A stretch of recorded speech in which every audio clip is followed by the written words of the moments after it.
dar continuidade ao nosso estudo. Quem estava nos acompanhando até sábado passado, a gente vai dar uma breve resumida, fazer uma lembrança, e até para quem não pôde estar aí no sábado passado e acompanhar onde é que nós estamos. Queria dar início ao nosso estudo, pedindo que possamos unir nossos pensamentos, uma oração, unindo as nossas forças mentais, no propósito de buscarmos neste saber tão importante que o Espiritismo trouxe para nós. Nessa nossa tentativa, nessa nossa busca de sermos pessoas melhores, de vivermos melhores na Terra, de aproveitarmos a nossa reencarnação. Te pedimos, mestre amigo de todos nós, que nos ampare e nos envolva em sua paz. Esteja conosco, hoje e sempre. Muita coisa para nós falarmos. Nós estamos estudando a primeira parte do Livro dos Espíritos. Estamos finalizando o terceiro capítulo da primeira parte. Ela é dividida em 4 capítulos. Aí logo entraremos no capítulo que é sobre o fluido vital. Fluido vital, corpos orgânicos e inorgânicos, inteligência e instinto. Quando nós terminarmos esses 4 capítulos, nós não imediatamente vamos prosseguir. Nós faremos uma revisão dos 4 capítulos. Quem fará essa revisão para nós? Adivinha quem vai ser? Adivinha? Raimundo Nonato? Não, eu não vou fazer a revisão, serão vocês, certo? A gente vai separar em grupos aqui, uma coisa combinada, e vocês farão a revisão para nós dos capítulos. Legal? Ah, é tipo uma prova? Não, é uma maneira de nós fixarmos os conteúdos, né? Para que a gente possa organizá-los aí mentalmente, na nossa mente. Ai, mas eu não gosto de falar em público. Eu também não gostava. Tá? Mas a vida vai abrindo caminhos para nós nos desenvolvermos. Bom, querida? Então, nós vamos hoje continuar. Nós estamos aonde? Olha só, retomando o que Kardec organizou para nós. Ele começa com o início de tudo. Ele pontua que Deus existe, quer dizer, os espíritos, né, confirmam para ele que Deus existe. Ele fez as perguntas. As perguntas eram assim: Kardec, Deus existe, e ponto final, tá? É isso que você precisa saber. Segue adiante, porque o melhor é cuidar de nós mesmos agora, da nossa reforma moral e espiritual. Ponto. A partir daí, ele pega uma linha do tempo que eu acho muito coerente com a própria ciência. Ele vem da formação do universo, das galáxias, depois dos mundos, dos seres primitivos, bem primitivos, os primeiros, bactérias. Depois chega o homem, também numa trajetória evolutiva. Então, Kardec segue essa linha. Ele organiza a primeira parte, a segunda parte, a terceira parte, com uma coerência científica. E aí que nós temos que ver a grandeza deste pedagogo. A grandeza deste pedagogo. Eu gostava muito quando o Raul Teixeira falava assim: nós temos que nos apaixonar pelo Espiritismo. Isso não é uma visão fanática ou fascinada, mas um reconhecimento de alguém que organizou algo muito complicado, muito complexo, e que esmiuçou isso para nós. Esse é o trabalho de Allan Kardec. Essa organização, saber fazer as perguntas certas, observar, filtrar o que era bom, o que não era, o que era correto, o que ele achava que não era. E olha que interessante. Coisas que Kardec ficava na dúvida, que ele, não, isso aí, eu não estou ainda contente com essa resposta. Isso me parece que não está certo. Sabe o que ele fazia? Ele separava essas questões e levava para aqueles 15 minutos do mês. que o Espírito de verdade disponibilizou para ele. Estarei à tua disposição 15 minutos por mês, para você tirar as principais dúvidas. As principais dúvidas. Sabe o que acontecia às vezes? O Espírito de verdade dizia que Kardec estava certo. Às vezes dizia que ele estava certo. Questões que ele achava, mas isso aqui não está... Não, você tá correto, isso aí não é bem assim. Veja de novo isso. Eu vejo a grandeza deste Espírito que se preparou, gente. Ele se preparou. Mais de 400 anos. 400 anos para ser o codificador de espiritismo. A última reencarnação dele foi como o padre John Hus, morreu queimado. Por defender a condição das pessoas irem na igreja e escutarem a missa na língua do povo, e não em latim. E por conta disso ele morreu queimado. Tem uma estátua dele lá em... aquela capital que era da Tchecoslováquia, Praga. Lá em Praga, na praça, tem uma estátua dele, John Hus. É o nosso Allan Kardec. Então, desde aquela época para cá, ele vem se preparando para essa tarefa, seu codificador. Muito bem, só para nós lembrarmos aí mais uma vez a importância dele. Então, nessa trajetória, a gente continuou. Estamos vendo o que agora? Vimos a nossa trajetória da animalidade à angelitude, falamos bastante sobre isso. E pegamos agora um exemplo para ilustrar esse processo. Como que o processo da educação das almas se faz no universo, tá? Estamos a nível cósmico agora, não mais a nível de Terra. Estamos pensando a nível cósmico, a nível de universo, ampliando os nossos horizontes para as estrelas. E aí nós temos o exemplo didático dos exilados de capela. Grupo de espíritos, almas, irmãs, nossas, que evoluíram tal qual nós estamos agora, e até mesmo um pouco mais. Em questão de tecnologia, de ciência, de intelecto, mas faltava uma coisa importante, que ontem eu coloquei na palestra aqui, é a pedra no sapato da humanidade. Que é o que mesmo, Vera? Vera estava na palestra, agora estou vendo se vai prestar atenção. Qual é a pedra no sapato da humanidade?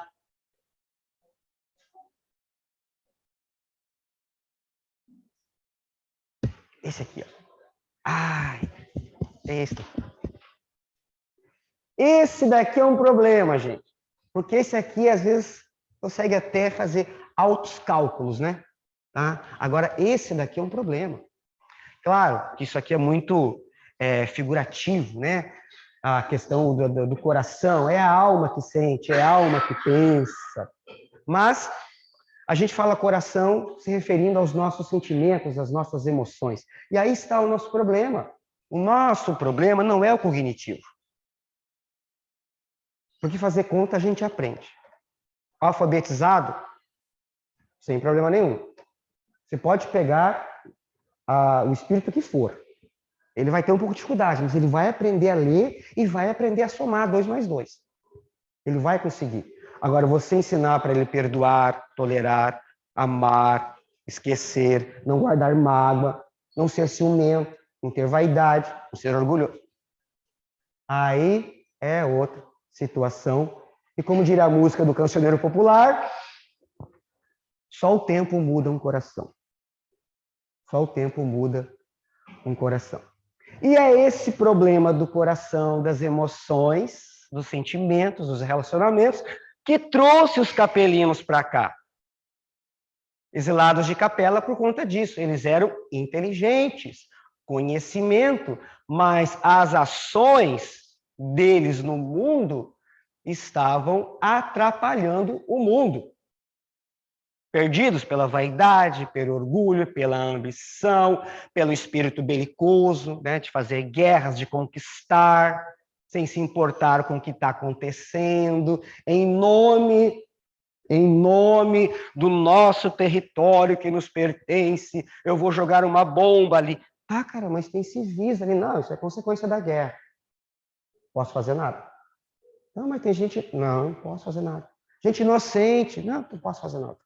Então eu jogo a bomba para todo mundo ver que eu me interesso para aquele território, mas as mães, as crianças, os idosos que moram por ali, os jovens, vão morrer.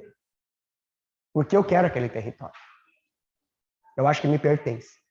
Enquanto nós pensarmos isso, o nosso mundo será de provas e expiações. Mas, como dizem todos os espíritos, como anunciou Jesus, há um tempo limite para você fazer isso. E o tempo limite aconteceu lá para os capelinos e um monte de gente veio para cá. Vocês devem ter acompanhado, talvez, contando um caso que eu acho interessante, contado pelo jornalista que era muito amigo de Chico Xavier, Geraldinho. Isso ele relata, ele diz que o Chico contou para ele. Então, nós não temos como atestar isso, a veracidade disso. É um caos que ele está repassando. Eu acredito que foi verdade. Acredito que ele não inventaria isso. Né? Se ele estivesse aqui, eu diria isso na frente dele. Né? Acredito que você não inventaria isso. Mas o caso é o seguinte, que eu achei muito interessante, que ilustra esse movimento todo. Ele contou que teve um sonho. Ele acordou encharcado de suor. Nesse sonho, ele se viu numa espécie de um porta-aviões, em que o comandante do porta-aviões mandou apertar o botão e disparar uma bomba nuclear. Ele viu uma cidade como se fosse Nova York, mas não era Nova York. Parecia uma cidade grande e viu a luminosidade daquela bomba pegar naquela cidade e vir destruindo tudo. Num clarão termonuclear. Enfim, ele reconheceu o comandante do porta-aviões. Aquilo deixou ele muito intrigado.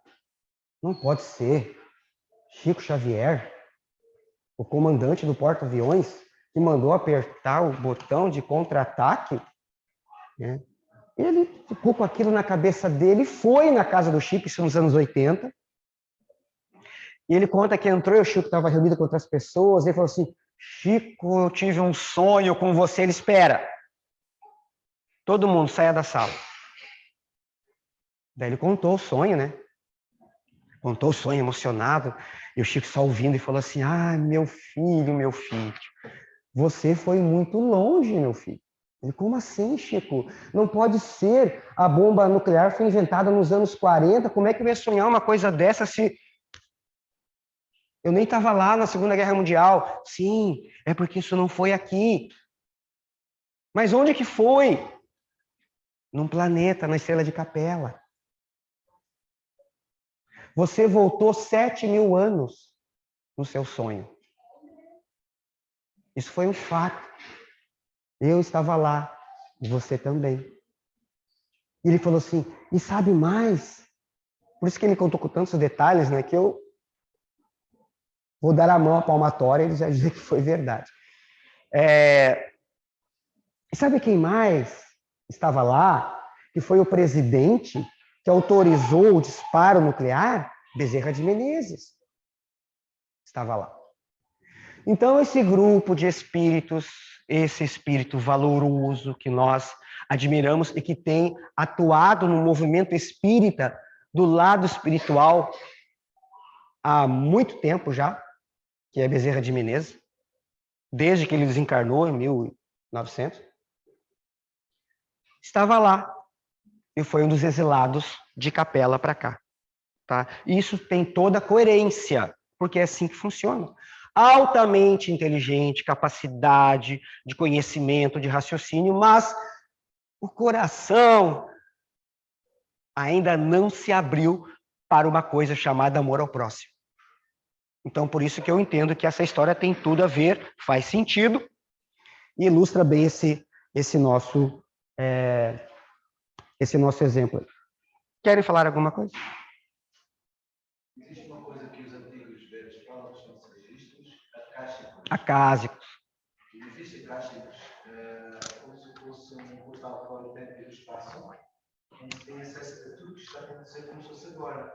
Tem a ver com esse jovem, pessoa. Sim, acessou. Por ressonância que teve lá, não é? Exatamente. Acedeu aí como se fosse agora, porque vai se lembrar uma coisa de há 20 anos atrás.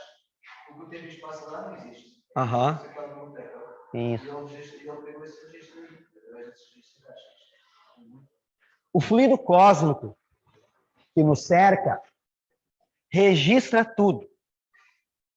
Tudo impregna nesses fluidos cósmicos e registra os nossos pensamentos, registra as ações humanas, registra a nossa história. Então, isso é acessado por entidades superiores, e quando eles querem nos mostrar alguma coisa do nosso passado, eles acessam esses registros, certo? Tem uma passagem muito interessante desse acesso para mostrar o passado a um espírito, no livro Amor e Ódio, da Ivone do Amaral Pereira. A gente até fez um teatro uma vez, apresentamos lá em Cascavel esse teatro, Amor e Ódio. E você lembra do Amor e Ódio? E tem uma passagem lá que é acessado isso para que a pessoa que está encarnada, ela em desdobramento, ela veja o que ela fez no passado. Olha que interessante. Como se ele visse, como se fosse um 3D, assim, ele entrasse no meio da história e ficasse olhando as situações do que ele fez no passado. São esses registros aí. Karen? Eu só ia comentar que mais ou menos o que a gente vê agora, a evolução intelectual e tecnológica, mas não moral. A mesma coisa. Há uma defasagem muito grande do conhecimento intelecto, né, das conquistas científicas e das questões morais. Há uma defasagem. E essa defasagem é que vai fazer com que muitos dos nossos irmãos, e não sabemos nós, né, somos convidados a se retirar do planeta e ir para outro local, como aconteceu com esse exemplo que a gente está vendo aqui, dos capelinos. Nós também mostramos, né, algumas imagens de capela. A de cima lá é uma foto mesmo, tirada por satélite. Essas são ilustrações. Na verdade, capelas são duas estrelas gigantes amarelas, possíveis de serem vistas a olho nu, tá? Ela fica entre a sexta e a sétima estrela mais brilhante no céu. Então dá para ver ela a olho nu. Fica a 42 mil anos-luz daqui, dá 420 trilhões de quilômetros, também falamos disso daqui, certo? Aqui já é o texto do Emmanuel, do livro A Caminho da Luz. Estou só repassando, tá? Porque era bastante informação. Aí uma imagem das constelações, aonde fica a estrela de Capela, que fica na constelação do Cocheiro, ou Auriga. É uma das estrelas que compõem aquela constelação. Quem quiser depois em casa dar uma olhada e falar assim, será que eu vim de lá?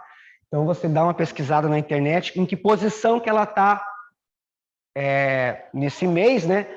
Porque às vezes dá para você ver, às vezes não, às vezes aparece, melhor ou não, num horário X ou num outro horário, e dá para verificar em que momento que dá para ver a estrela de Capela. Dois sóis, é um sistema binário de dois sóis. Então, se nós estivéssemos num dos planetas, né, que Capela são as estrelas, se estivéssemos num dos planetas, nós veríamos o Sol dessa forma aí, né, dois sóis no horizonte. Eu brinquei, né? Fomos até aqui, né? Certo? Aí o Emmanuel falando, né? Não é o Emmanuel não, né, pessoal? Isso é Guerra nas Estrelas, tá? Há muito tempo, numa galáxia muito, muito distante, né? Que o Emmanuel diz o seguinte: há muitos milênios, um dos orbes da Capela que guarda muitas afinidades com o globo terrestre. Atingir a culminância de um dos seus extraordinários ciclos evolutivos. Então, são ciclos. Estamos alcançando na Terra um ciclo evolutivo agora. As lutas finais de um longo aperfeiçoamento estavam delineadas, como ora acontece convosco, relativamente às transições esperadas no século XX, neste crepúsculo de civilização. Então, já fazem muito tempo, bate com o sonho lá do Geraldinho, da explicação do Chico, né? Nossa, cara, mas você foi 7.000 anos atrás. Então, bate com a temporalidade do que o Emmanuel relata. Falamos daí de quem são os espíritos que vieram para cá, os espíritos rebeldes, certo? E esse texto em amarelo não é do A Caminho da Luz, esse texto em amarelo é do Transição Planetária, que fala dos espíritos que não mais estão nascendo na Terra, tá? Então, se você se enquadra dentro desses aí, amigo, não esqueça depois de dar um abraço em nós, porque nós sabemos quando que a gente vai se ver de novo, tá bom? Então, se você se enquadra num desses daí, dá tempo de mudar ainda, tá? Agora, quem estiver até o final da sua existência na Terra, dentro desse comportamento, vai ser convidado a se retirar do planeta e ir para um planeta que está bem primitivo, certo? Eu ia trazer a descrição dele e separar, acabei me esquecendo. A descrição física dele tem alguma coisa no último livro que o Divaldo trouxe, no rumo do mundo de regeneração. Tem a descrição física desse planeta. É para lá que esse grupo está indo. Então, todos esses comportamentos, vocês já devem ter lido enquanto eu falava aqui, né? Todos esses comportamentos, tá? São atribuídos a espíritos rebeldes, que não querem mudar. E aí você resume, né? Não falta coração? As emoções estão perdidas, atribuladas, envenenadas, e aí nos lançamos essa loucura toda, fazendo mal à humanidade, a nós mesmos. Chega um ponto em que a vida cósmica fala assim, amigo, como diríamos lá no sul, deu para ti. Deu para ti. Né? E nos cambiamos para outros lugares. E isso eu não considero uma punição, eu acho que é uma adequação. É uma adequação. Olha, o pessoal daqui quer se melhorar. Você não quer. Então você vai se juntar com quem não quer e vai para outro lugar. E lá vocês vão começar tudo de novo, tudo do zero. É igual uma sala de aula, né? Igualzinho a uma sala de aula. Hoje eu tirei um aluno da sala. Hoje. E olha que o tamanho dele é esse aqui, ó.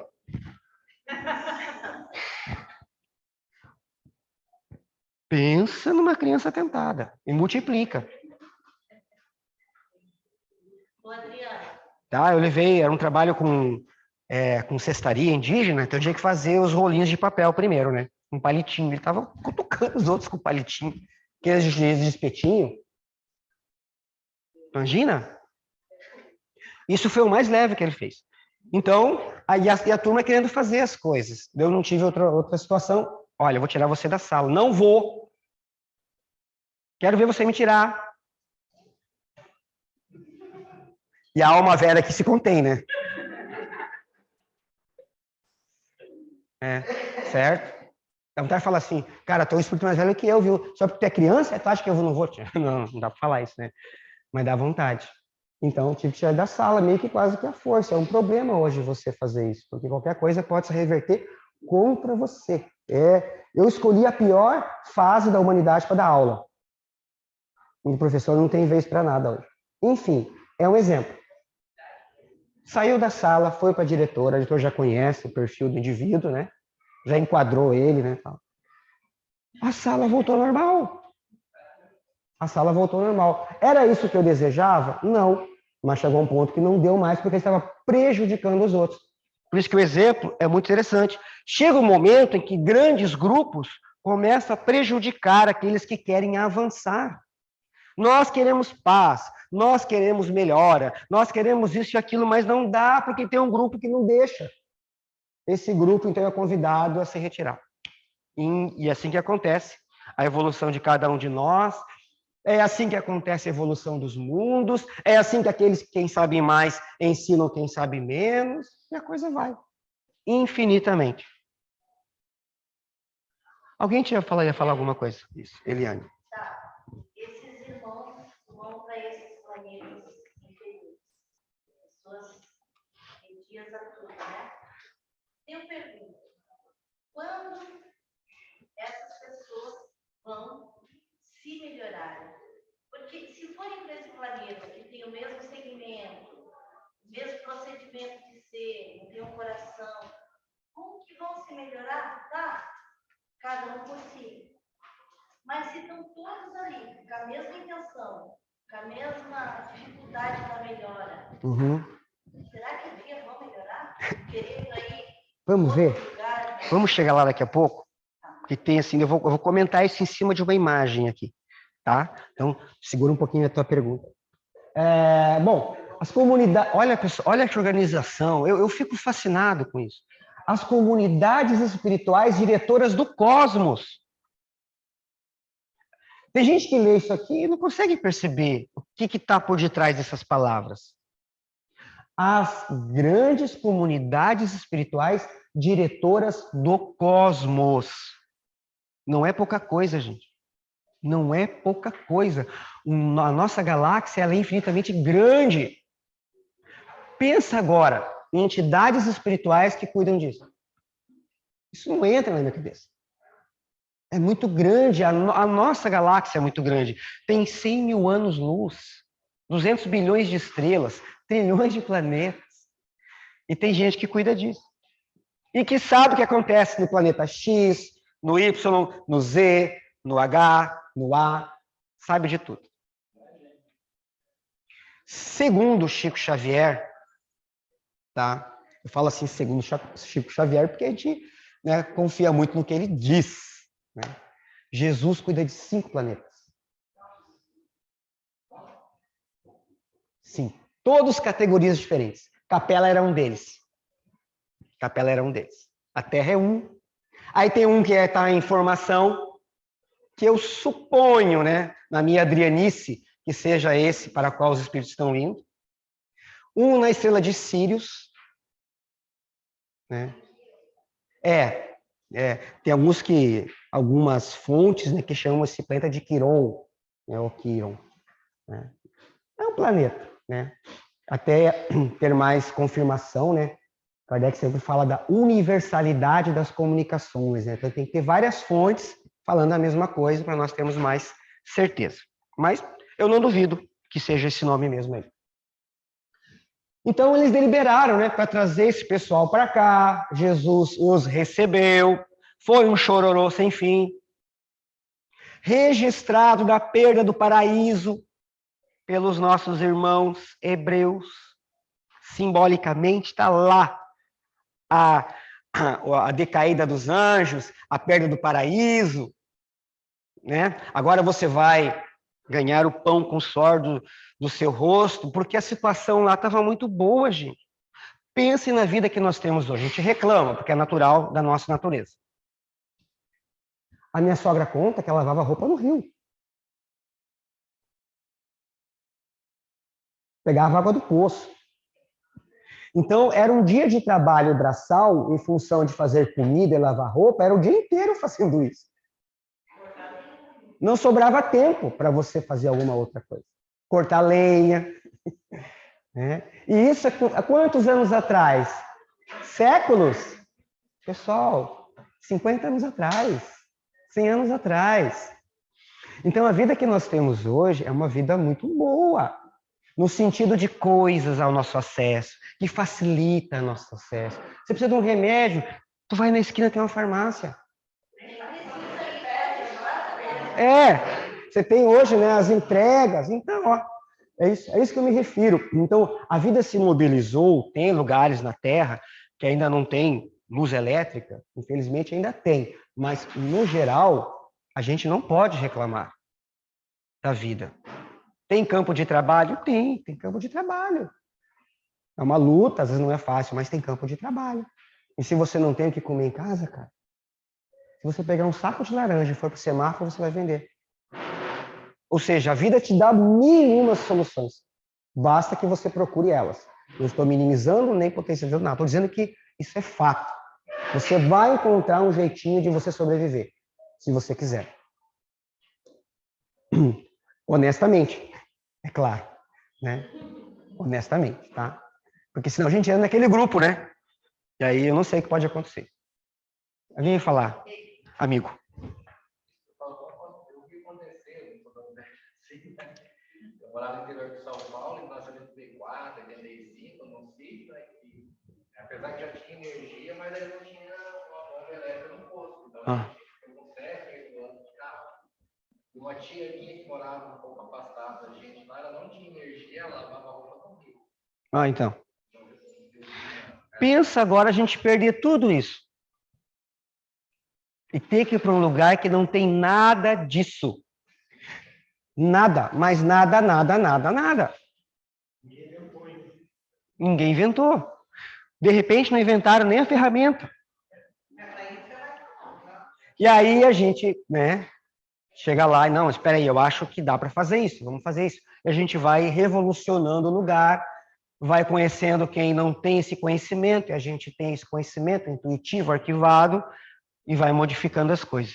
Isso é perder o paraíso, gente. Quantos grandes homens e mulheres que devido ao poder se tornaram arrogantes, prepotentes e cruéis, e quando perderam tudo, vivem nas ruas com ódio deles mesmos, com ódio de tudo, Sim. não conseguem ter acesso a nada, entram até em um processo de declínio neurológico e que não conseguem mais ter utilidade prática para saírem das ruas, como se fosse assim um karma na própria vida. E vê-se isso, o filme, vem do livro do psiquiatra brasileiro, Vendedor de Sonhos. Não sei se você conhece esse livro. E também vem em filme, é muito bom. Ele era um homem de grande poder, que vivia de metas, dessas grandes corporações. Ele perdeu tudo, ele começou a viver na rua. E ele encontrou uma forma mais simples de apreciar a vida, sem ser na base da ganância. Mas foi preciso perder todo o poder para entender o poder da vida. Eu creio que seja por aí, dentro desse padrão. Às vezes, na maioria das vezes, a gente aprende perdendo as coisas. Às vezes a saúde, certo? Perdemos a saúde para apreciar e valorizar a saúde. Perdemos a família para apreciar e valorizar a família. Então a vida ela nos ensina dessa forma aí, né? E tem um monte de parábola do Cristo que fala sobre isso, que vai tirar alguma coisa de nós para que a gente possa valorizar. Infelizmente nós somos assim ainda. Jesus os recebe, né? Tem um acontecimento grande no planeta, a chegada dos capelinos, que vão, então, se mobilizando, vão reencarnando, em sua maioria, lá em cima, em sua maioria, assim, ó, isso aqui é interessante, ó, é que com essas entidades nasceram no orbe os ascendentes das raças brancas. Então, com a chegada deles, nós tínhamos duas raças bem características. Os descendentes dos africanos, que é o tronco raiz da humanidade, por isso que todo preconceito com relação aos afrodescendentes é uma bobagem, né? Todos nós temos o DNA africano no sangue, sim ou sim, qualquer um, certo? Você pode pegar o mais loirinho, o mais clarinho da face da Terra aí, tem um DNA africano lá naquele sangue lá. Então, o tronco raiz e também a etnia chamada do povo amarelo, os orientais, né? Eram os dois que existiam quando chegou as raças adâmicas. E imprimiram uma mudança biológica em nós, aperfeiçoaram as nossas formas, eles tinham as formas mais suavizadas do corpo, das expressões, e foram se distribuindo aí na região da Ásia, Egito. E aqui, ó, uma informação interessante, comentávamos esses dias sobre Atlântida, né? Uma informação de Emmanuel, dizendo que alguns deles se encaminharam para a longínqua Atlântida, de que várias regiões da América guardam assinalados vestígios. Então, o continente da Atlântida e Lemúria, que ainda não é algo confirmado, uns pesquisam, uns acreditam, outros não, Emmanuel dá registros que esses continentes existiram e que foram, não bruscamente, mas eles foram desaparecendo pelas mudanças geológicas do planeta, eixo da Terra, níveis marítimos, isso foi engolindo, então, esses continentes, foram aparecendo outros, por exemplo, há muita informação de que o norte do Brasil era uma região submersa, o nordeste brasileiro, e que depois ele submergiu, aparecendo. Então, isso acontecia muito no planeta. E Atlântida e Lemúria, então, que haviam civilizações foram engolidas pelas águas, desapareceram. Vimos isso aqui, aqui é onde a gente parou, né? Achei legal o pessoal dar uma retomada aí, porque é muita informação, muitos amigos não estavam aí. Então, esses nossos amigos de outro planeta, alienígenas, né? Se considerar que alienígena é o cara que veio de outro planeta, eles são alienígenas. Só que ao invés de virem em naves espaciais e pousarem na Terra, eles vieram através de uma outra nave chamada maternidade e foram reencarnando.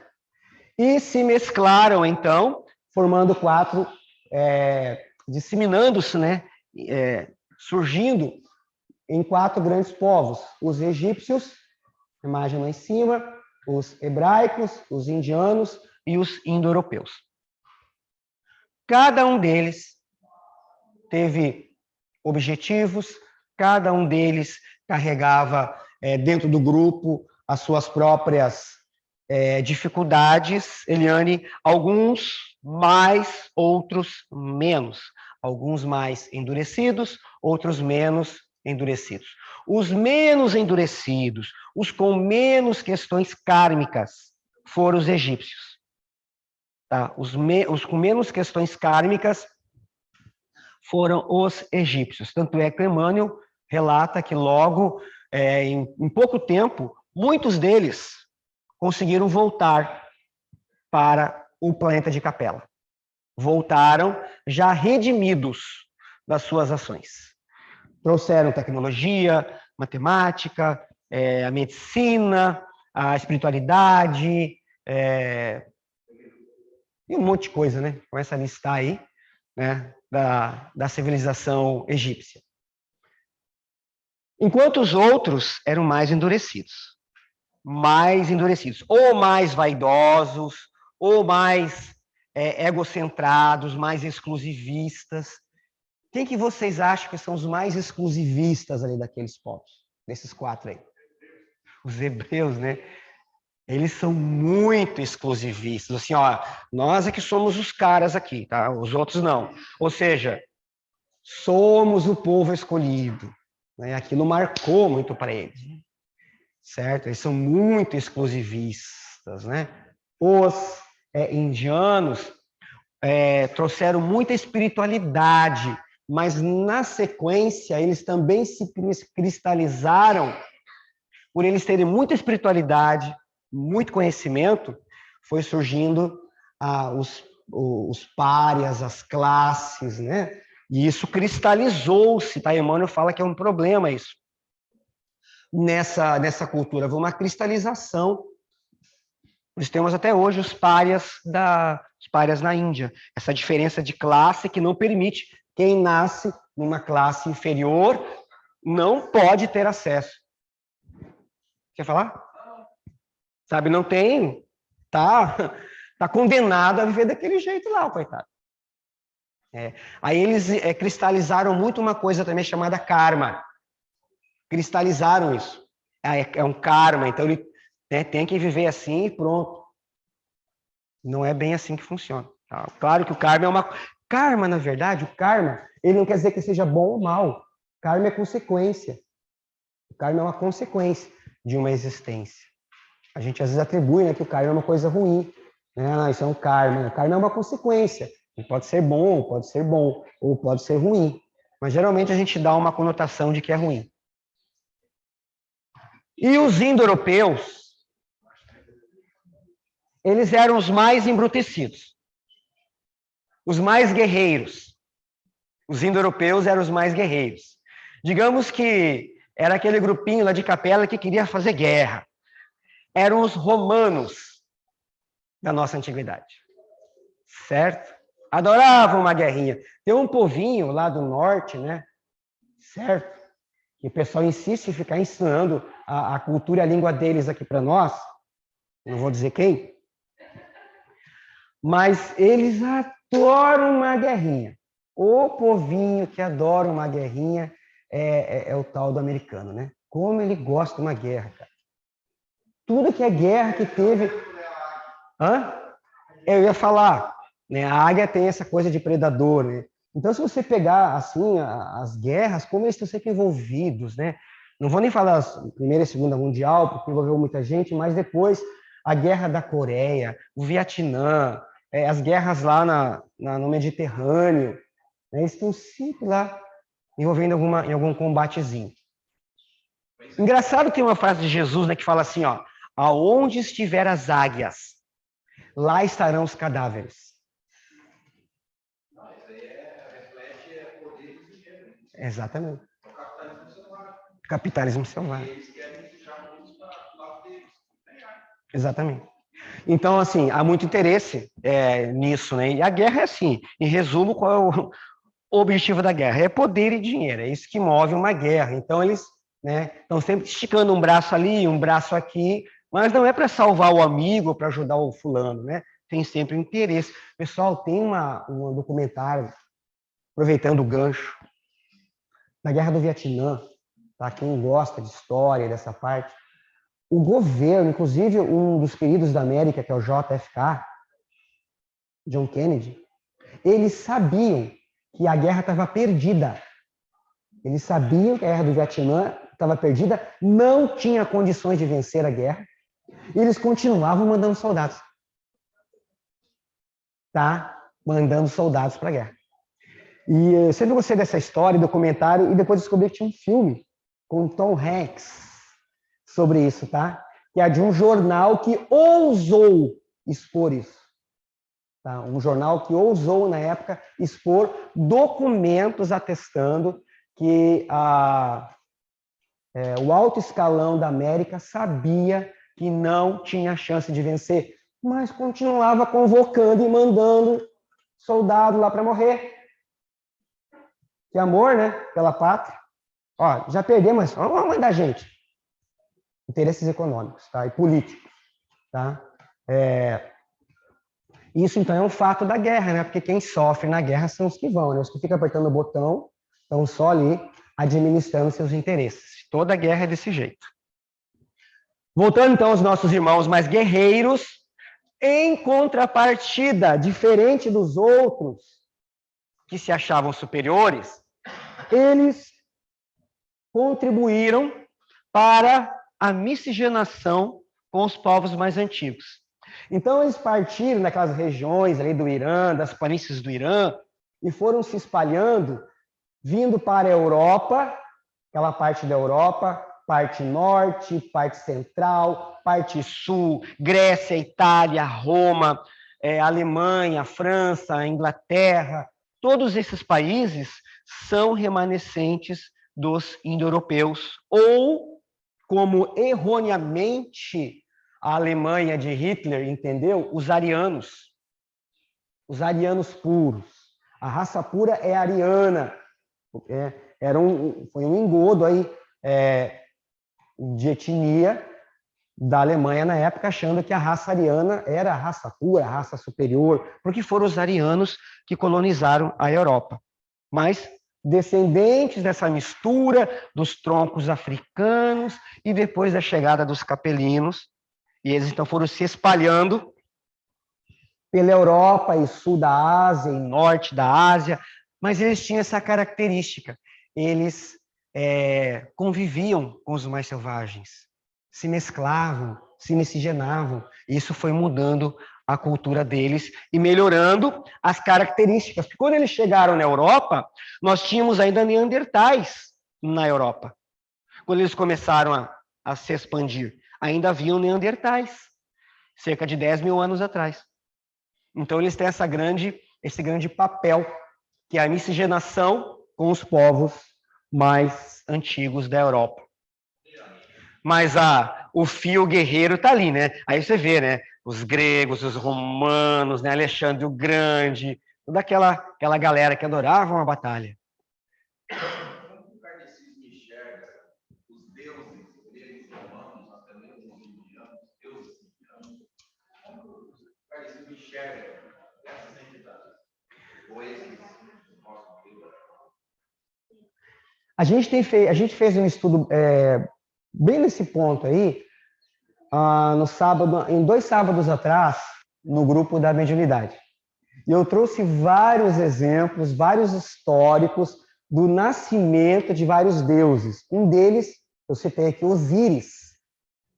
E muitas pesquisas revelaram que Osíris foi uma pessoa que existiu. E ele era um fazendeiro. E a mediunidade, que na época Emmanuel chama de mediunismo, porque era uma mediunidade empírica, ele morreu e a família passou a reverenciá-lo, a adorá-lo como um espírito familiar. Os médiuns enxergavam o Osíris e ele começou a cuidar da família. E aquilo se expandiu para a tribo e para o grupo. E um grupo maior. De geração em geração, o nome de Osíris foi sendo elevado cada vez mais a um patamar maior. E aí os adereços, a cultura, a visão dos deuses ligados às coisas da natureza foram transformando ele naquela imagem do deus Osíris, que partiu de um espírito familiar. Eles dão, né? Isso está na obra, isso está bem detalhado na obra O Espírito e o Tempo, de Herculano Pires. Uma obra fantástica sobre o assunto. E você tem uma explosão disso. Olha que interessante. Você tem isso. Os deuses nórdicos, os gregos, os romanos, os africanos. É um panteão de deuses. Vários deuses. E depois você tem esses grupos se miscigenando com a cultura indígena, a africana e a europeia. Exemplo, sincretismo afro-brasileiro, Umbanda e Candomblé. Você tem uma conexão entre um deus africano, chamado Oxóssi, e São Sebastião. Você vai em qualquer templo de Umbanda, vai ter uma imagem de São Sebastião, que aquilo para eles é Oxóssi. Em qualquer centro de Umbanda, vai ter uma imagem de São Jorge, aquilo é Ogum para eles. Não, mas aí essa associação foi devido à necessidade dos escravos na época. De cultuar os seus deuses sem se expor, né? Sem se expor. Exatamente. Mas você vê como as coisas da cultura elas vão se fundindo, porque hoje, para eles, não interessa mais se eles, os que hoje cultivam, né? Não interessa se era para eles poder cultuar o deus africano, então eles mascararam com um santo católico. Não importa mais. Não importa. Para eles, São Sebastião é Oxóssi. É um banda nasceu no Brasil, lá no Rio de Janeiro, nos anos 20. Eu sei porque conheço muito bem a Umbanda. Então, para eles não importa mais se houve uma necessidade. Ficou. Então, a coisa, com o tempo, ela vai atingir novos patamares e as gerações que vêm não sabem mais como começou e nem se interessam mais. O que interessa para ele, o que ele sente hoje, o que ele vê naquela imagem, como que ele manifesta a sua fé e ponto. Então, você tem um monte de deuses, da mesma forma que essa transformação, essa nossa, não é transformação, transferência, né, das nossas necessidades e da nossa condição antropomórfica para entidades espirituais que pensam, que agem e sonham como nós, mas são deuses. Você pega os deuses do Olimpo, todos eles são apaixonados. Todos eles traem as mulheres que são deusas, e tem casos com humanos, e tem filhos. Né? Isso nos deuses do Olimpo, dos gregos, dos nórdicos e dos africanos. A mesma condição psicológica os deuses têm. Eles se misturam às nossas situações e se apaixonam pelo fulano e pelo ciclano. Aí um deus briga com o outro e joga uma praga e os poderes não sei o quê. A gente contou aqui a história de Apolo, o nascimento da ideia do Apolo, o templo de Apolo, a história envolvida, que ele matou a serpente, matou a Piton, e aí os seus oráculos eram chamados de pitonisas. E aí nasceu o termo pitonisa. Então é uma história bem interessante.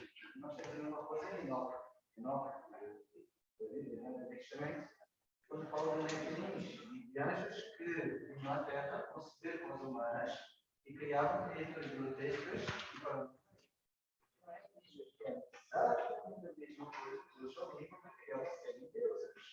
Aham. São grotescas. Os anjos eram proibidos de conceber. Segundo o Olimpo, também era proibido os deuses conceber com humanas, mas eles faziam às escondidas. Então, essa misoginia humana, né, sempre aconteceu por aqui. Nós temos aquela coisa da familiaridade. Nós nunca aconteceu um conceito diferente. E uma vez que começa, eu tive que estudar isso, há muitos anos atrás na faculdade, e eles falavam de uma coisa que foi amor. Percebe? Quem disse que eu comecei nos Estados Unidos, eu disse, como é que se diz no teu país? Eu disse, amor. Ok, para nós é love. Não, filipino que é Mahalkita Ishvulidirish. Então significa que não é a mesma coisa, só porque tem nomes diferentes.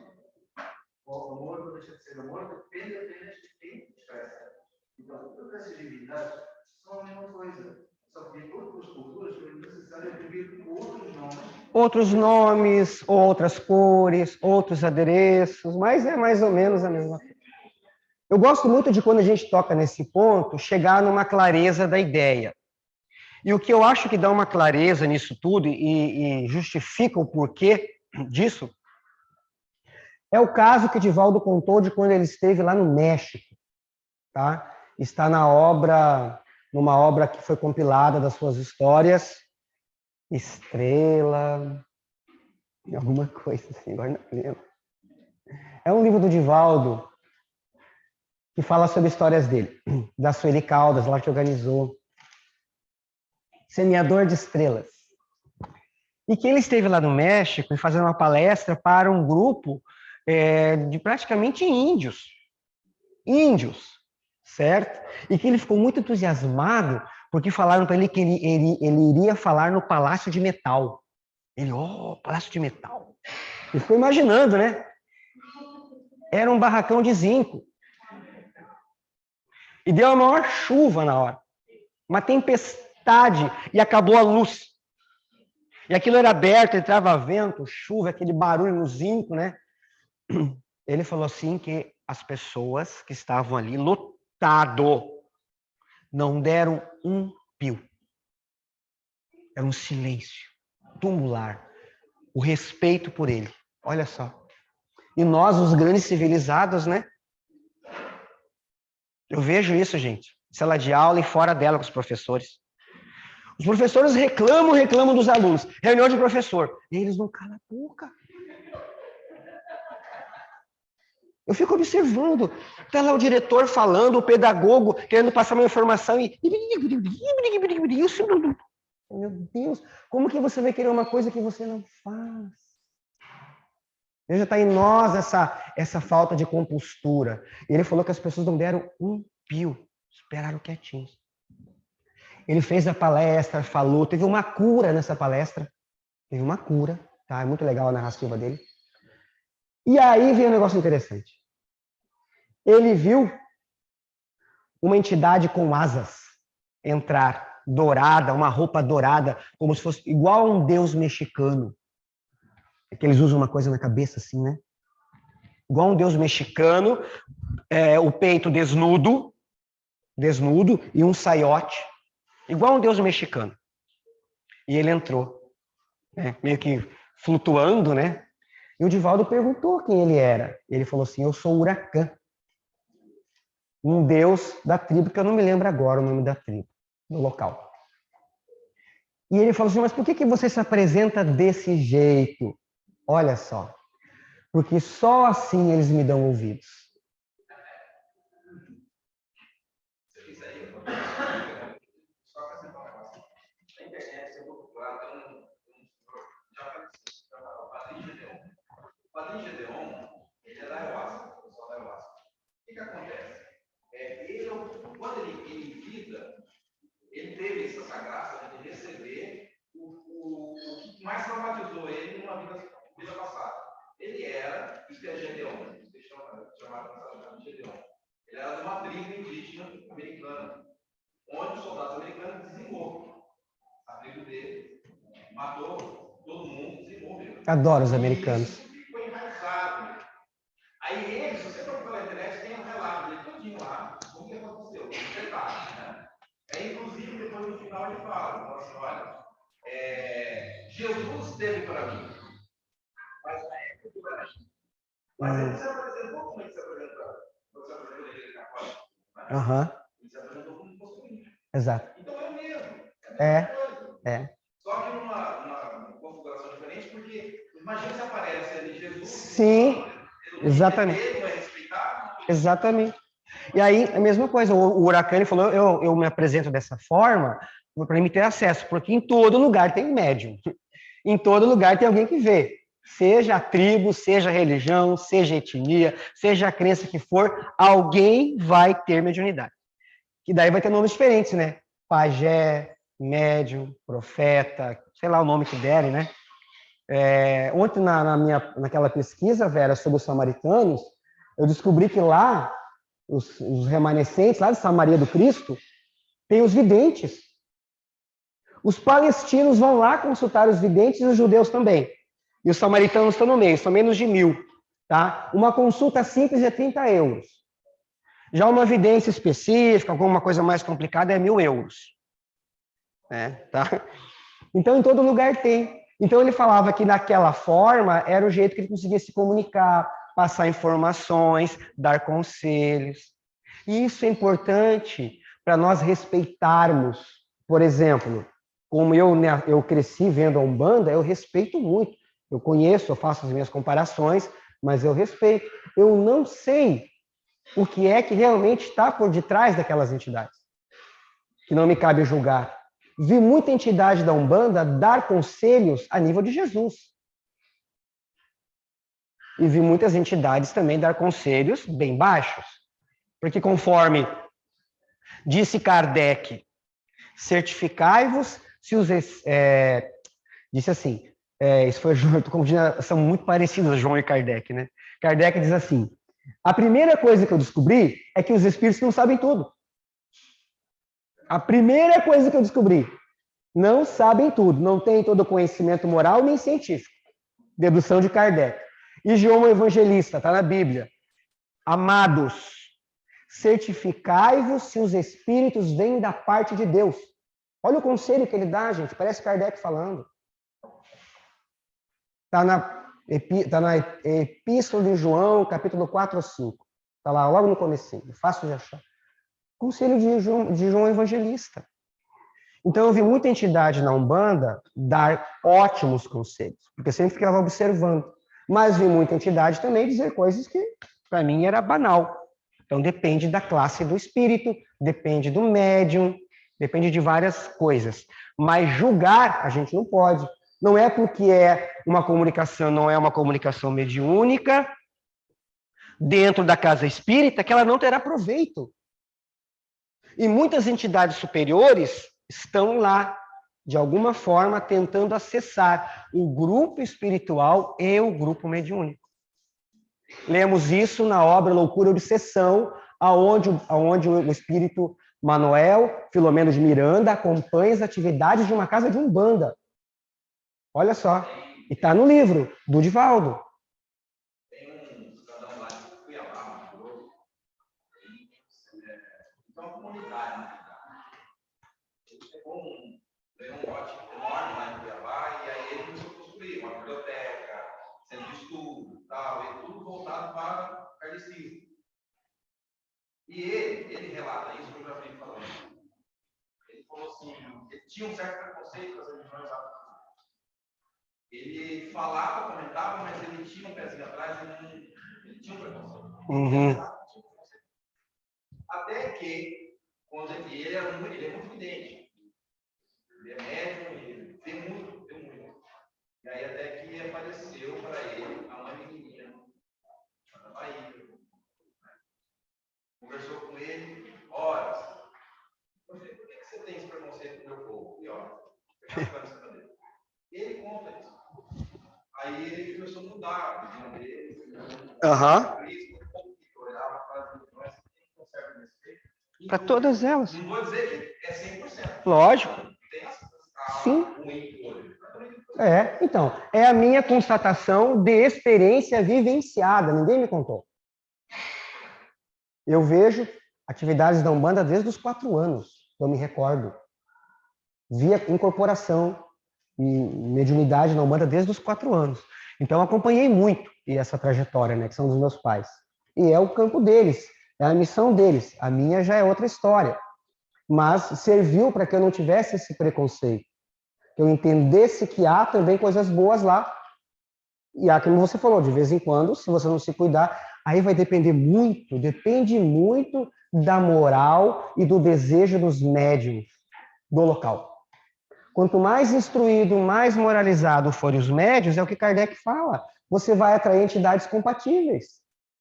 Agora, se você está lá para servir ao que não presta, ao que não vai ajudar a humanidade, você vai atrair entidades do mesmo gênero. Nenhuma mãe menininha vai chegar num centro de umbanda, aonde lá só é o caos, só querem ganhar dinheiro e explorar os outros. Ela pode chegar para tentar dar um conselho, não querem ouvir, ela vai virar as costas e vai deixar. É assim que os benfeitores fazem. Eles falam, a gente vai e tenta ajudar. Não quer ajudar, a gente se afasta. E respeita o livre-arbítrio. É o que Kardec nos ensina. Pessoal, vamos terminar essa parte aqui. Quem está sem um livro aí? Que a gente vai ler uma conclusão de Kardec.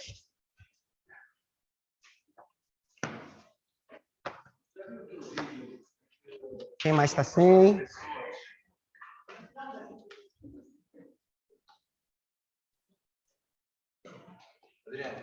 Tem um sobrando.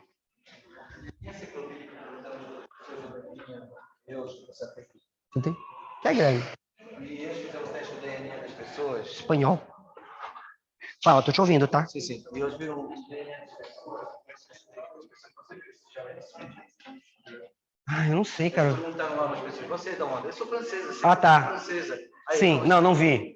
Eu vou mandar isso para você. Eu escrevi lá que a história do teste de DNA, toda a nossa história de DNA, não existe essa cura. É Sim. muito lindo. Eles deviam fazer esse teste para ser humano. Para acabar com o preconceito, né?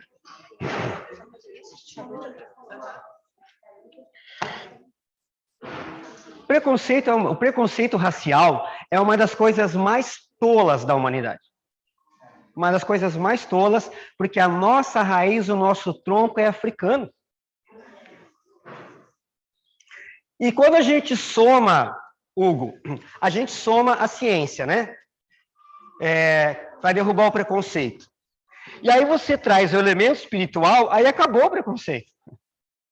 Acabou. Porque em cada existência eu vou ter um corpo diferente, eu vou ter uma nacionalidade diferente, eu posso ser homem, eu posso ser mulher, eu posso ser argentino para pagar bastante pecado. Não, argentinos são nossos parceiros, né? É que eu lembrei dos jogos, da seleção, foi uma crise obsessiva, já passou. Da rivalidade com o futebol. Né? Não há alguma coisa que justifique preconceito. Quando você soma a questão espiritual, não há. Porque a gente pode nascer em diversas etnias, diversas cores de pele, sexo diferente. Como que você não tem sexo no espírito? Então, o preconceito, quando se soma a questão espiritual, aí sim que você não tem argumento nenhum para isso. É uma questão da vaidade humana, da necessidade de confrontar, da necessidade de ter um grupo que você se acha, eu estou no grupo certo, aquele grupo é o errado. As pessoas têm uma necessidade disso, de acharem que elas estão certas, de aquele grupo é o errado. Tá? É o etnocentrismo, né? O nosso grupo é o bacana, eles não. Isso gera guerra, dor, sofrimento, perseguição. Tem celtas, tem ibéricos, tem muçulmanos, tem colaborações italianos, tem indianos, tem tudo ali. Olha o poder da minha genética para lidar com qualquer doença. Eu ir buscar a memória das meus antepassados assim, olha o privilégio que é. Eu acho que é um privilégio essa misoginia toda. Claro, torna a raça humana mais forte. Adriano, mas tem umas coisas, por exemplo, esse programa, por exemplo, o DVD da vida, né? Incentiva você a ter atrito, aí dá mais audiência. É verdade. Se não tem atrito, não tem graça. Tem que fazer alguma coisa para ter atrito. Aí você fica provocando o ego. Na hora que o pessoal entra, você já vê que já começa a separar. Ali é o reflexo da humanidade. A dinâmica, como é que é? O jogo da discórdia. É uma dinâmica para causar atrito e as pessoas gostarem, jogar, né, lenha na fogueira. Pão e circo. As nossas mídias, elas buscam retratar a desgraça. E tem muita coisa boa que acontece, a gente não fica sabendo da ciência, da arte, ações humanas, sabe, que reduzem as minorias sociais, que vão em busca da recuperação de alguém, de uma sociedade, de um grupo. Isso não aparece na mídia. Começou a quarentena e disse a probabilidade, os caminhões não tinham como passar pelos restaurantes. Foi só no Brasil, porque eu tenho acesso lá mais ou menos. Foi das coisas mais lindas, que as pessoas se juntarem e fazerem cantinas só para alimentar os caminhões. Que coisa mais linda. E ninguém fazia essa publicidade. E uma beleza incrível de irmandade. Nós temos artistas brasileiros excelentes, musicistas excelentes. Eu nem vou dizer para não parecer assim que eu estou atacando muito, né? Até porque nós estamos filmando. O que aparece assim de top de linha da música brasileira. E tanta coisa boa. Alguém já ouviu falar de Saibá? Graças a Divaldo Pereira Franco, a gente ficou sabendo, né? Que ele resgatou o Saibá. Todo lugar que eu vou, às vezes eu tenho essa oportunidade. Ninguém sabe quem é. Mas olha as obras que esse homem já fez. Entendeu? Mas como é uma cultura da Índia, não é cristianismo, não vem para nós. É assim. Aí a pessoa tem que pesquisar. Mas, olha, vamos assim, falar um pouco do nosso universo. Tirando os espíritas, quem sabe sobre Divaldo Pereira Franco? Não sabe, gente. Eu já fiz o teste. Eu pergunto para as pessoas que começam a perguntar de espiritismo, você já ouviu falar de Divaldo Pereira Franco? Não. Ah, Chico Xavier. Uma vaga lembrança. Por que eu estou falando isso? Olha a obra que o Divaldo faz no Brasil, gente. Há 50 anos. Olha o tanto de criança que a obra dele tirou das ruas e encaminhou com família, educação, curso técnico, né, que é a Mansão do Caminho, essa obra fantástica. Cara, isso é uma pérola. Adriano, você quer que eu te fale uma coisa? Olha só, aconteceu comigo. E você sabe muito bem que eu já conversei com você, eu me emociono quando eu falo um negócio desse. Eu tive a oportunidade, de 56 anos de idade, a oportunidade de conhecer Chico Xavier, e não fui conhecer Chico Xavier. Isso me magoou. Me magoou. Eu choro. Porque eu me emociono. Eu adoro Chico Xavier. Mas o que acontece? Eu falei isso com uma pessoa que estava no grupo do Evangelho. Aí um olhou para a cara e falou assim, né? Eu falei, por que você está fazendo esse gesto? Eu falei assim, graças a Deus que eu não quis Chico Xavier. Assim, você sabe quem foi Chico? Você sabe o que ele fez? É o preconceito.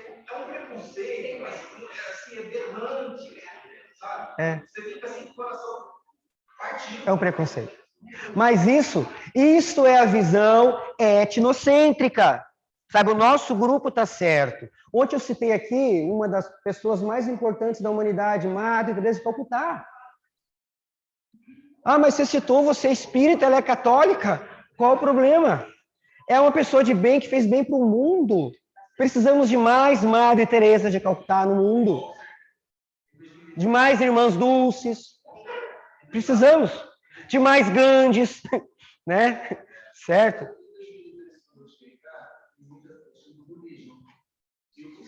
Pessoas que tinham filhos e o pai deles, o pai ultracatólico, foi dizer para eles: o Hugo é budista, então ele é satanista, mas ele é dos bonzinhos. Ah, tá.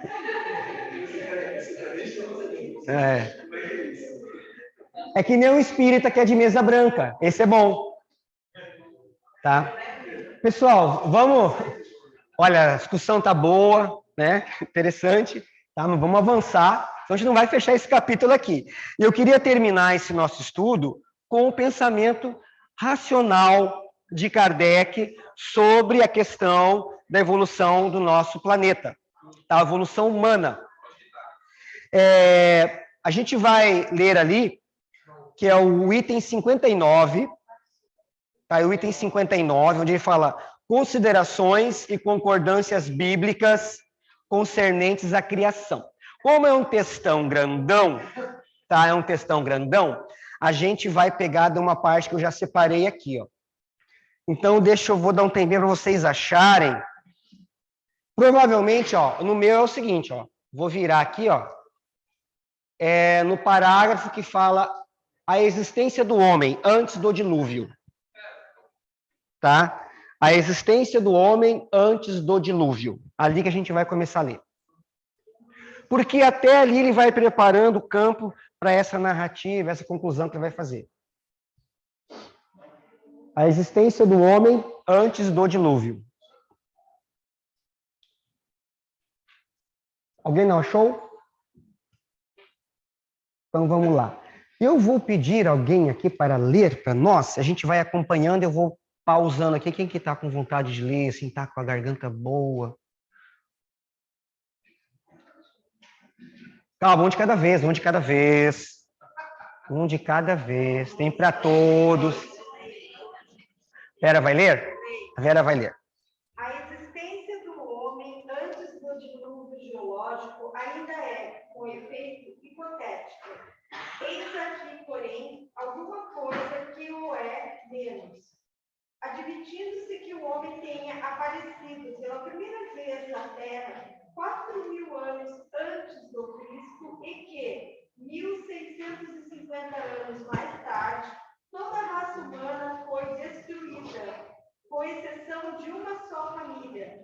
Resulta que o povoamento da Terra data apenas de Noé, ou seja, de 2.350 anos antes da nossa era. Ora, quando os hebreus emigraram para o Egito por volta de 1.700 a.C., encontraram esse país muito povoado e já bastante adiantado em civilização. A história prova que, nessa época, as Índias e outros países também estavam florescentes, sem mesmo se ter em conta a cronologia de certos povos, que remonta a uma época muito mais afastada.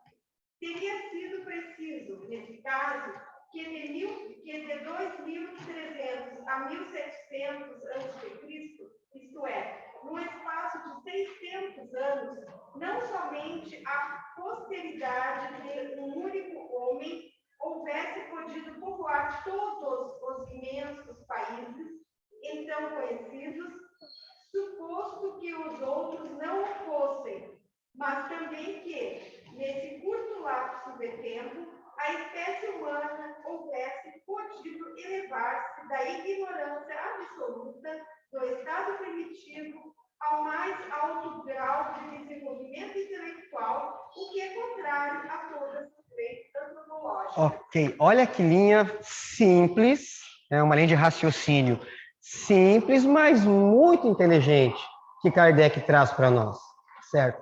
Pergunto para vocês agora, honestamente, antes do Espiritismo, alguém tinha pensado sobre isso? Antes do Espiritismo? Em pensar matematicamente? Não, mas espera aí, ele fala o que na Bíblia? Ah, que o mundo foi feito há 6.000 anos atrás. Então dá 4.000 anos antes de Cristo? Tá, mas espera aí, depois teve o dilúvio. Quer dizer que já caiu pela metade. Porque segundo o dilúvio, seguindo a história como está na Bíblia, tá? Sem questionar nada. Sem questionar nada. Então já caiu pela metade. Então nós temos 2.000 anos, ou 2.300 anos, aproximadamente, em que a civilização renasce do zero, a partir da família de Noé. Sobreviveu a Arca de Noé, a família dele, então, começa. O que já é um outro problema. Porque daí como é que eles povoaram o mundo entre eles mesmos? Se era a família de Noé. Já é um complicador, né? Que também é um complicador se voltarmos lá e pegar a proposta de Adão e Eva, também é um complicador. Como é que eles povoaram o mundo entre eles? E ainda considerando que Caim matou Abel e Caim fugiu. E lá ele constituiu uma civilização, uma família, não se sabe com quem ele casou até hoje.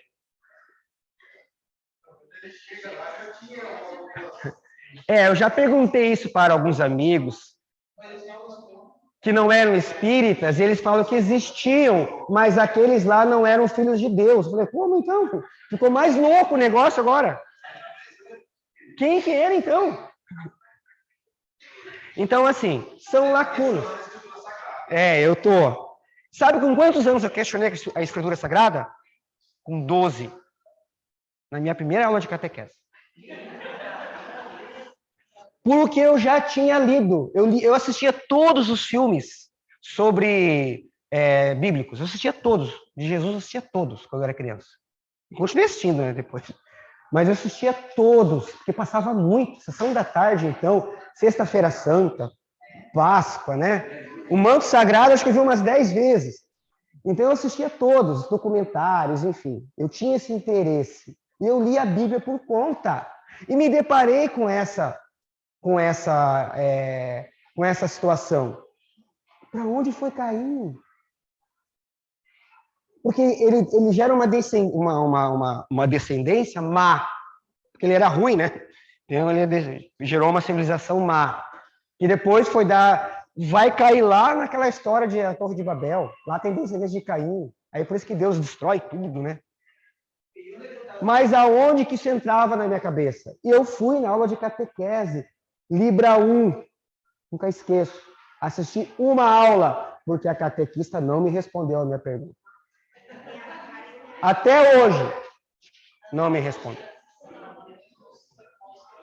Ele tinha várias irmãs, e as irmãs ficam bravas, e o Paulo sai, foge, e aí ele vai atrás e tem que... Quem? Certo, mas você vê que isso já é um apêndice que não está na Bíblia. É uma tentativa de preencher uma lacuna, que fica pior do que o soneto. Né?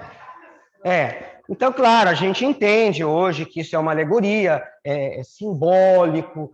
Por essa razão, o Papa Francisco, atual Papa da Igreja Católica, falou que isso é uma metáfora. Ele disse, palavras dele, isso é uma metáfora.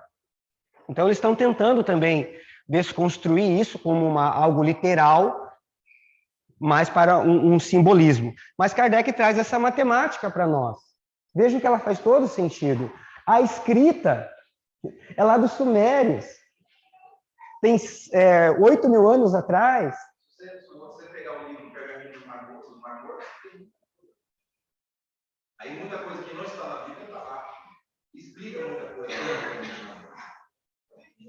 Porque a Bíblia é um monte de cai de lá e compilou, exatamente. Corrigiu algumas coisas, não, é isso aqui pode, isso aqui não pode. Tem uma escritura, a escritura de Pedro, tem uma passagem lá que Pedro fala, conversou para tudo, mas como eles vão colocar isso na Bíblia? Nossa, está forte. Gente, passou aí 1h30 rápido. A gente continua daqui nessa análise de Kardec, sábado que vem, e já vamos continuar daí no capítulo 4, que é o princípio vital. Vamos entrar ali e fechar essa parte aí. Bastante coisa boa ali no princípio vital. Obrigado pela participação. Até sábado que vem. Um abraço. Fiquem bem. Sábado que vem tem um seminário sobre atendimento fraterno. É aberto para todos, tá? Então, quem quiser ficar pensando em trabalhador da casa, está convidado a assistir o seminário, que é às 17 horas.